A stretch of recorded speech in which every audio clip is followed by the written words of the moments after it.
और लोगों के यहाँ चाहे जो होता हो, तुलसी महतो अपनी लड़की सुभागी को लड़के रामू से जौ भर भी कम प्यार न करते थे। रामू जवान होकर भी कुछ काठ का उल्लू था। सुभागी 11 साल की बालिका होकर भी घर के काम में इतनी चतुर और खेती बाड़ी के काम में इतनी निपुण थी कि उसकी माँ लक्ष्मी दिन में डरती रहती कि कहीं लड़की पर देवताओं की आंख न पड़ जाए। अच्छे बालकों से भगवान को भी तो प्रेम है। कोई सुभागी का बखान न करे, इसलिए वह अनायास ही उससे डरती रहती थी। बखान से लड़के बिगड़ जाते हैं, यह डर तो न था, डर था नजर का। वहीं सुभागी आज 11 साल की उम्र में विधवा हो गई। घर में कोहराम मचा हुआ था। लक्ष्मी पछाड़ खाती थी, तुलसी सिर पीटते थे। उन्हें रोते देख सुभागी भी रोती थी। बार बार माँ से पूछती, क्यों रोती हो अम्मा? मैं तुम्हें छोड़कर कहीं नहीं जाऊंगी, तुम क्यों रोती हो? उसकी भोली बात सुनकर माँ का दिल और भी फट गया। वह सोचती थी, ईश्वर तुम्हारी यही लीला है, जो खेल खेलते हो वह दूसरों को दुख देकर। ऐसा तो पागल करते हैं। आदमी पागलपन करे तो उसे पागल खाने में भेजते हैं, मगर तुम जो पागलपन करते हो उसका कोई दंड नहीं। ऐसा खेल किस काम का कि दूसरे रोए और तुम हंसो? तुम्हें लोग दयालु कहते हैं, यही तुम्हारी दया है। और सुभागी का क्या सोच रही थी? उसके पास कोठरी भर रुपए होते तो वह उन्हें छिपा कर रख लेती। फिर एक दिन चुपके से बाजार चली जाती और अम्मा के लिए अच्छे अच्छे कपड़े लाती। दादा जब बाकी मांगने आते तो चट रुपए निकाल कर दे देती। अम्मा दादा कितने खुश होते। जब सुभागी जवान हुई तो लोग तुलसी महतो पर दबाव डालने लगे कि लड़की का कहीं घर कर दो। जवान लड़की का यूं फिरना ठीक नहीं। जब हमारी बिरादरी में इसकी कोई निंदा नहीं है तो क्यों सोच विचार करते हो? भाई मैं तो तैयार हूँ, लेकिन जब सुभागी भी माने, यह तो किसी तरह राजी नहीं होती। बेटी, हम तेरे भले की कहते हैं। माँ बाप बूढ़े हुए, उनका क्या भरोसा। तुम इस तरह कब तक बैठी रहोगी? चाचा, मैं तुम्हारी बात समझ रही हूँ, लेकिन मेरा मन घर करने को नहीं करता। मुझे आराम की चिंता नहीं है। मैं सब कुछ झेलने को तैयार हूँ और जो काम तुम कहो वह सिर आंखों के बल करूंगी, मगर घर करने को मुझसे ना कहो। जब मेरी चाल कुचाल देखना तो मेरा सिर काट देना। अगर मैं सच्चे बाप की बेटी होंगी तो बाप की भी पक्की होंगी। फिर लज्जा रखने वाले तो भगवान है। मेरी क्या हस्ती है कि अभी कुछ कहूँ? तुम अगर सोचती हो कि भैया कमाएंगे और मैं बैठी मौज करूंगी, तो इस भरोसे ना रहना। यहाँ किसी ने जीवन भर का ठेका नहीं लिया है। रामू की पत्नी रामू से भी 2 अंगुल ऊंची थी। हमने किसी का कर्ज थोड़े ही खाया है कि जन्म भर बैठे भरा करे। यहाँ तो खाने को भी महीन चाहिए, पहनने को भी महीन चाहिए। यह हमारे बूते की बात नहीं है। मैंने तो तुम्हारा आसरा भी नहीं किया और भगवान ने चाहा तो करूंगी भी नहीं। तुम अपनी देखो, मेरी चिंता ना करो। रामू की पत्नी को जब मालूम हो गया कि सुभागी घर न करेगी तो उसके सिर हो गई। हमेशा एक न एक खुचड़ लगाए रहती। उसे रुलाने में जैसे उसे मजा आता था। वह बेचारी पहर रात से उठकर कूटने पीसने में लग जाती, चौका बर्तन करती, गोबर पाथती, फिर खेत में काम करने चली जाती। दोपहर को आकर जल्दी जल्दी खाना पकाकर सबको खिलाती। रात को कभी माँ के सिर में तेल डालती, कभी उसकी देह दबाती। तुलसी चिलम के भक्त थे, उन्हें बार बार चिलम पिलाती। यहाँ तक उसका बस चलता, माँ बाप को कोई काम न करने देती। हाँ, भाई को न रोकती। सोचती, यह तो जवान आदमी है, यह न काम करेंगे तो गृहस्थी कैसे चलेगी? मगर रामू को यह बुरा लगता। अम्मा और दादा को एक तिनका तक नहीं उठाने देती और मुझे पीसना चाहती है। यहाँ तक कि एक दिन वह आपे से बाहर हो गया। सुभागी से बोला, अगर इन लोगों का इतना मोह है तो क्यों नहीं अलग होकर रहती हो? तब सेवा करो तो मालूम हो कि सेवा कड़वी लगती है कि मीठी। दूसरों के बल पर वाहवाही लेना आसान है, बहादुर वह है जो अपने बल पर काम करे। सुभागी कुछ न बोली। बात बढ़ने का डर था, मगर उसके माँ बाप बैठे सुन रहे थे। महतो से न रहा गया, बोले, क्या है रामू, उस गरीबन से क्यों लड़ते हो? तुम क्यों बीच में कूद पड़े? मैं तो उसको कहता था। अच्छी बात है, अगर तुम्हारी यही मर्जी है तो यही होगा। मैं कल गांव के आदमियों को बुलवाकर बंटवारा कर दूंगा। तुम चाहे छूट जाओ, सुभागी नहीं छूट सकती। रात को लेटने पर तुलसी को पुरानी बातें याद आई। जब रामू के जन्मोत्सव में उन्होंने रुपए कर्ज लेकर जलसा किया था और सुभागी पैदा हुई तो घर में रुपए रहते हुए भी उन्होंने एक कौड़ी न खर्च की। पुत्र को रत्न समझा था, पुत्री को पिछले पापों का दंड।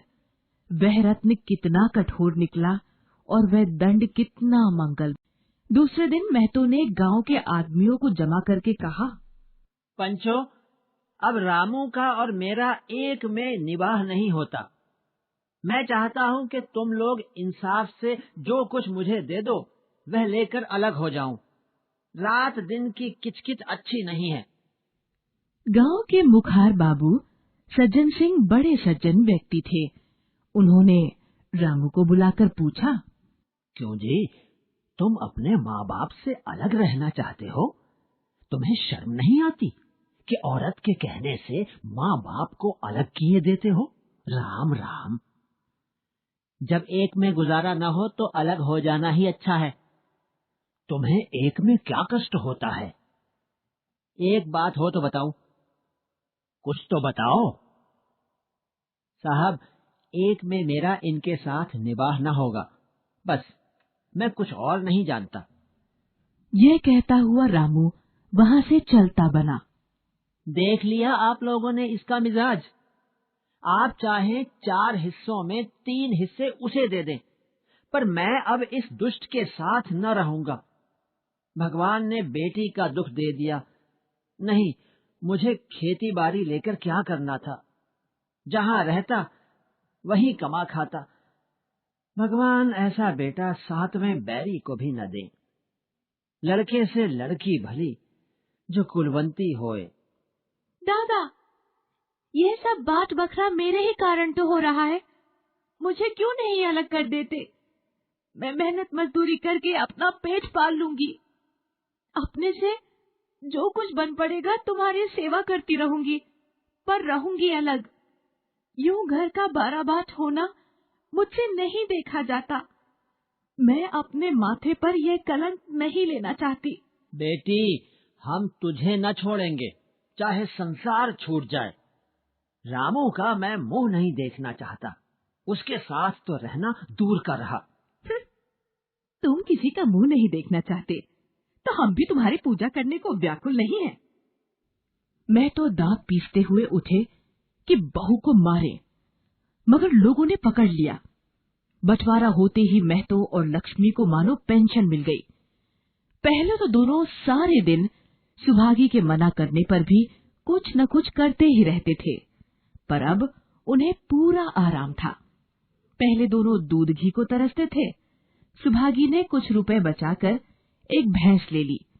बूढ़े आदमियों की जान तो उनका भोजन है। अच्छा भोजन न मिले तो वे किसके आधार पर रहें? चौधरी ने बहुत विरोध किया। घर का काम यूं ही क्या कम है कि तू नया झंझट पाल रही है। दादा, मुझे दूध के बिना खाना अच्छा नहीं लगता। बेटी, तू झूठ कब से बोलने लगी? कभी दूध हाथ से तो छूती नहीं। खाने को कौन कहे, सारा दूध हम लोगों के पेट में ठूस देती है। गांव में जहां देखो सबके मुंह से सुभागी की तारीफ। लड़की नहीं, देवी है, जो मर्दों का काम भी करती है, उस पर माँ बाप की सेवा भी करती है। सज्जन सिंह तो कहते हैं, ये उस जन्म की देवी है। मगर शायद महतो को यह सुख बहुत दिनों तक भोगना न लिखा था। 7-8 दिन से उन्हें जोर का ज्वर चढ़ा हुआ है।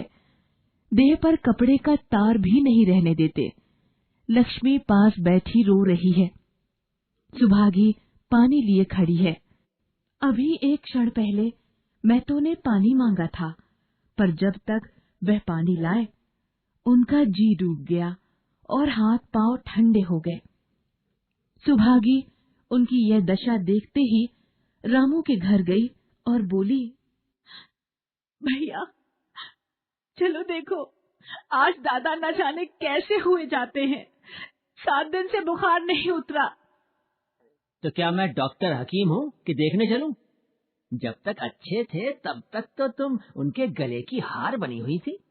आज जब मरने लगे तो मुझे बुलाने आई हो। उसी समय रामू की पत्नी अंदर से निकल आई और सुभागी से पूछा, दादा को क्या हुआ है दीदी? सुभागी के पहले रामू बोल उठा, हुआ क्या है? अभी कोई मरे थोड़े ही जाते हैं। सुभागी ने फिर उससे कुछ न कहा, सीधे सज्जन सिंह के पास गई। उसके जाने के बाद रामू हंसकर स्त्री से बोला, तिरिया चरित इसी को कहते हैं। इसमें तिरिया चरित्र की कौन बात है? चले क्यों नहीं जाते? मैं नहीं जाने का। जैसे लेकर अलग हुए थे वैसे उसे लेकर रहें। मर भी जाए तो न जाऊं। मर जाएंगे तो आग देने तो जाओगे, तब कहाँ भागोगे? कभी नहीं। सब कुछ उनकी प्यारी सुभागी कर लेगी। तुम्हारे रहते वह क्यों करने लगी? जैसे मेरे रहते उसे लेकर अलग हुए, और कैसे? नहीं जी, यह अच्छी बात नहीं है। चलो देख आए, कुछ भी हो बाप ही तो है। फिर गांव में कौन मुंह दिखाओगे? चुप रहो, मुझे उपदेश मत दो। उधर बाबू साहब ने जैसे ही महतो की हालत सुनी, तुरंत सुभाग के साथ चले आए। यहाँ पहुँचे तो महतो की दशा और भी खराब हो चुकी थी। नाड़ी देखी तो बहुत धीमी थी। समझ गए कि जिंदगी के दिन पूरे हो गए। मौत का आतंक छाया हुआ था।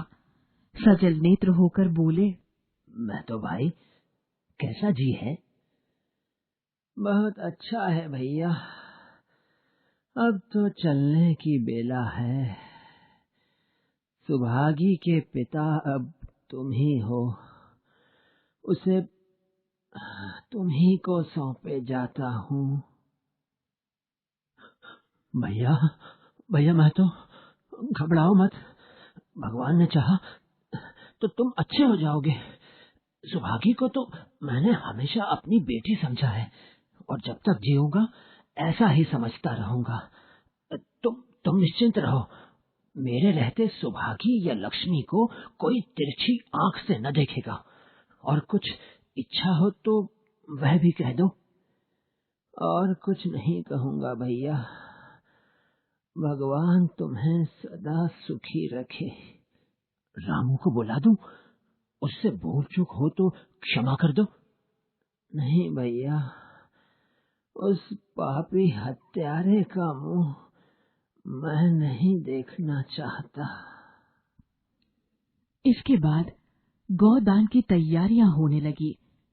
रामू को सारे गांव ने समझाया, पर वह अंत्येष्टि करने पर राजी न हुआ। जिस पिता ने मरते समय भी मेरा मुंह देखना स्वीकार न किया, न वह मेरा पिता है न मैं उसका पुत्र। लक्ष्मी ने दाह क्रिया की। इन थोड़े से दिनों में सुभागी ने न जाने कैसे रुपए जमा कर लिए थे कि जब 13वीं का सामान आने लगा तो गांव वालों की आंखें खुल गई। बर्तन, कपड़े, घी, शक्कर, सभी सामान इफरात से जमा हो गए। रामू देख देख कर जलता था और सुभागी उसे जलाने के लिए सबको यह सामान दिखाती थी। बेटी, घर देख कर खर्च करो। अब कोई कमाने वाला नहीं बैठा है। आप ही कुआं खोदना है और पानी पीना है। बाबूजी का काम तो धूमधाम से होगा अम्मा, चाहे घर रहे या जाए। बाबूजी फिर थोड़े आएंगे। मैं भैया को दिखाना चाहती हूँ कि अबला क्या कर सकती है। वे समझते होंगे इन दोनों के लिए कुछ न होगा। उसका यह घमंड तोड़ दूंगी। लक्ष्मी चुप रही। 13वीं के दिन 8 गांव के ब्राह्मणों का भोज हुआ। चारों तरफ वाह वाह मच गई। पिछले पहर का समय था, लोग भोज करके चले गए थे। लक्ष्मी थक कर सो गई थी। केवल सुभागी बची हुई चीजें उठाकर रख रही थी कि ठाकुर सज्जन सिंह ने कहा, अब तुम भी आराम करो बेटी, सवेरे ये काम कर लेना। अभी नहीं थकी हूँ दादा। आपने जोड़ लिया, कुल कितने रुपए उठे? वह पूछकर क्या करोगी बेटी? कुछ नहीं, यूं ही पूछती थी। कोई 300 रुपए उठे होंगे। मैं इन रुपयों की देनदार हूँ। तुमसे तो मैं मांगता नहीं, मैं तो मेरे मित्र और भाई थे, उनके साथ कुछ मेरा भी तो धर्म है। आपकी यही दया क्या कम है कि आपने मुझ पर विश्वास किया? मुझे कौन 300 रुपए देता? इस अबला की धर्म बुद्धि का कहीं पारावार भी है या नहीं? लक्ष्मी उन स्त्रियों में थी जिनके लिए पति वियोग जीवन स्रोत का बंद हो जाना है। 50 वर्ष के चिर सहवास के बाद अब यह अकेला जीवन उसके लिए पहाड़ हो गया। उसे अब पता चला, मेरी बुद्धि, मेरा बल, मेरी सुमति, मानो मैं सबसे वंचित हो गई। कितनी बार ईश्वर से मांगा कि मुझे स्वामी के सामने उठा लेना, मगर उसने ये विनती स्वीकार नहीं की। मौत पर अपना काबू नहीं तो क्या जीवन पर भी काबू नहीं है?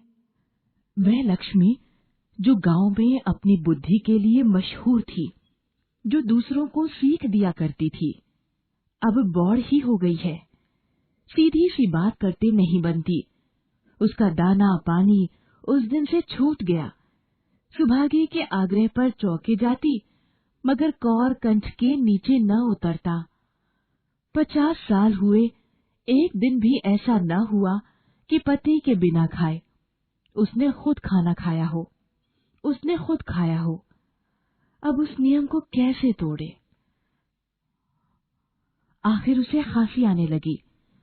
दुर्बलता ने जल्द ही खाट पर डाल दिया। सुभागी अब क्या करे? ठाकुर साहब के रुपए चुकाने के लिए दिलो जान से काम करने की जरूरत है। यहाँ माँ बीमार पड़ गई, अगर बाहर जाए तो माँ अकेली रहती है। उसके पास बैठे तो बाहर का काम कौन करे? माँ की दशा देखकर सुभागी समझ गई कि इसका भी परवाना आ पहुंचा। महतो को भी तो यही बुखार था। गांव में और किसे फुर्सत थी कि दौड़ धूप करता। सज्जन सिंह दोनों वक्त आते, लक्ष्मी को देखते, दवा पिलाते, सुभागी को समझाते और चले जाते। मगर लक्ष्मी की दशा बिगड़ती जाती थी, यहाँ तक कि 15वें दिन वह भी संसार से सिधार गई। अंतिम समय रामू आया और उसके पैर छूना चाहता था, पर लक्ष्मी ने उसे ऐसी झिड़की दी कि वह उसके पास न जा सका। सुभागी को उसने आशीर्वाद दिया, तुम्हारे जैसी बेटी पाकर मैं तर गई। मेरा क्रियाकर्म तुम ही करना। मेरी भगवान से यही अर्जी है कि उस जन्म में भी तुम मेरी कोख पवित्र करो। माँ के देहांत के बाद सुभागी के जीवन का केवल एक ही लक्ष्य रह गया, सज्जन सिंह के रुपए चुकाना। 300 रुपए पिता के क्रियाकर्म में लगे थे, लगभग 200 रुपए माँ के काम में लगे, 500 रुपए का ऋण था और उसकी जान। मगर उसने हिम्मत न हारी। 3 साल तक सुभागी ने रात को रात और दिन को दिन न समझा। उसकी कार्य शक्ति और पौरुष को देखकर लोग दांतों तले उंगली दबाते थे। दिन भर खेती बाड़ी का काम करके वे रात 4-4 पसेरी आटा पीस डालती। 30वें दिन 15 रुपए लेकर सज्जन सिंह के पास पहुंच जाती। इनमें कभी नागा न पड़ता। यह मानो प्रकृति का अटल नियम था। अब चारों ओर से उसकी सगाई के पैगाम आने लगे। सभी उसके लिए मुंह फैलाए हुए थे। जिसके घर सुभागी जाएगी उसके भाग्य फिर जाएंगे। सुभागी यही जवाब देती, अभी वह दिन नहीं आया। जिस दिन उसने आखिरी किश्त चुकाई उस दिन उसकी खुशी का ठिकाना न रहा। आज उसके जीवन का कठोर व्रत पूरा हो गया। वह चलने लगी तो सज्जन सिंह ने कहा, बेटी, तुमसे मेरी एक प्रार्थना है। कहो कहूं, कहो ना कहूं, मगर वचन दो कि मानोगी। दादा, आपकी बात न मानूंगी तो किसकी बात मानूंगी? मेरी तो रोया रोया आपका गुलाम है। अगर तुम्हारे मन में यह भाव है तो मैं न कहूंगा।